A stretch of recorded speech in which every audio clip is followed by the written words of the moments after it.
नमस्कार मुलांनो. इयत्ता सहावीची कविता बघूया. पाणपोई. पाणपोई याचा अर्थ येणाऱ्या जाणाऱ्या लोकांना पाणी पिण्यासाठी ठेवलेली जागा, म्हणजेच त्याला पाणपोई म्हणतात. उन्हात घामे जुनी अंगाची होती या लाही लाही, सूर्यकिरणाची लागती उष्ण गरम झळाई. आठवते दग्ध उन्हातली थंडगार सराई, वटवृक्षाच्या सावलीत थाटलेली पाणपोई. म्हणजे एखादा व्यक्ती रस्त्यावरून येत असेल भर उन्हात, तर त्याच्या अंगाची लाही लाही होते. लाही लाही होते म्हणजे त्याला अतिशय गरम होतं आणि त्याच्यातल्या अंगाची उष्णता वाढते आणि त्याला तो व्यक्ती, तो माणूस, मुलगी, जो कोणी असेल तो घामाघूम होतो. कारण उष्णता ही सूर्याची किरणं अंगावर पडल्यानंतर शरीराची लाहीलाही होते, शरीर तापतं. आठवते दग्ध उन्हातली थंडगार सराई, आणि मग आठवतं की कुठेतरी थंडगार सावली मिळावी, थंडगार पाणी प्यावं. आणि मग दिसते त्यांना वटवृक्षाच्या सावलीत थाटलेली पाणपोई.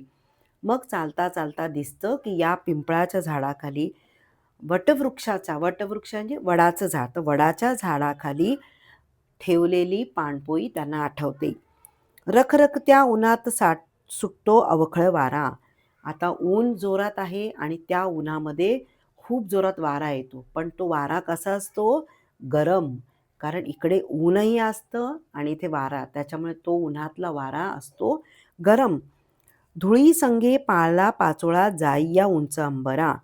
आणि जशी धूळ येते तर त्या धुळीबरोबर वारा, जो कचरा आहे तो कचरा पण वर उडतो आणि पुन्हा खाली पडतो. थकलेल्या वाटसरूला ग्लानी येते गरागरा. आणि इतका छान सावलीत बसलं तर वारा थंडगार लागतो, आणि जर आपण वाटेत चालतोय आणि तो वारा आला तर तो गरम वारा येतो. आणि जेव्हा थंड वारा येतो, जेव्हा तो व्यक्ती ती झाडाखाली बसलेली असते आणि त्या व्यक्तीला वारा लागल्यानंतर ती ग्लानी येते. ग्लानी म्हणजे एखादी झोप.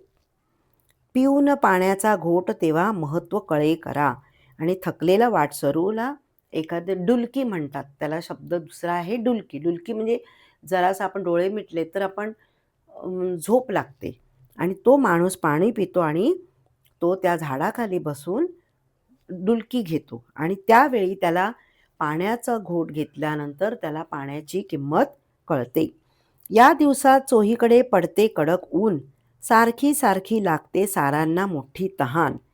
म्हणजे या उन्हाळ्याच्या दिवसामध्ये माणसांना अतिशय तहान लागते, कारण उन्हामुळे शरीर तापलेलं आहे, घसा सुकलेला असतो, त्याच्यामुळे तहान लागते. पिण्यास ठेवतात पाण्याने भरले रांजण. रांजण म्हणजे मडके, ज्याच्यामध्ये पाणी थंड राहते. मातीचे मडके असते, त्या मातीच्या भांड्यामध्ये पाणी ठेवल्यानंतर ते पाणी थंड राहते. रंक असो वा राव हे पाणी पितात सारेजण. रंक म्हणे राजा आणि राव म्हणजे गरीब माणूस. श्रीमंत असो किंवा गरीब असो, सगळ्यांसाठी हे पाणी उपलब्ध असते. झाकलेला लाल कपडा गार पाणी रांजणात, आणि त्यावर ते जे रांजण असतं त्याच्यावर लाल कपडा ठेवल्यानंतर त्यात कचरा पण जात नाही आणि पाणी थंडगार राहते. भरपेट पाणी पिऊनी तृप्त वाटते मनात. झाकलेल्या पाण्यातून एक घोट पाणी पिल्यानंतर मन तृप्त होते, शांत होते. धन्य असो ज्याने थाटली पाणीपोई उन्हात. तो खूप महान व्यक्ती आहे ज्यांनी या वाटसरूंसाठी इथे पाणपोई ठेवलेली आहे. पिऊन या पाणी दुवा देती सारे त्या सज्जना. ज्यांनी पाणी ठेवलेलं आहे त्या पाणी ठेवणाऱ्या व्यक्तीला येणारे जाणारे सगळे लोक त्याला दुआ देतात, म्हणजे आशीर्वाद देतात. का? कारण या व्यक्तीने सगळ्यांची तहान भागवलेली आहे. तहानलेल्या माणसाला त्याने पाणी पाजलेलं आहे, म्हणून तो खूप अतिशय चांगला माणूस आहे. ही कविता खूप छान आहे. असंच आपण तहानलेल्या लोकांना पाणी देणं ही अतिशय चांगली गोष्ट आहे, आणि म्हणून या व्यक्तीला पण ज्यांनी पाणी ठेवलेलं आहे त्यालाही सगळे लोक दुआ देत आहेत. तर लोकांना पाणी पाजणे ही अतिशय चांगली गोष्ट आहे. तर या कवितेचा अर्थ समजला असेल, व्हिडिओ तुम्हाला आवडला असेल तर लाईक करा, शेअर करा, सबस्क्राईब करा आणि काही प्रश्न असतील तर कमेंट्स करा. Thank you.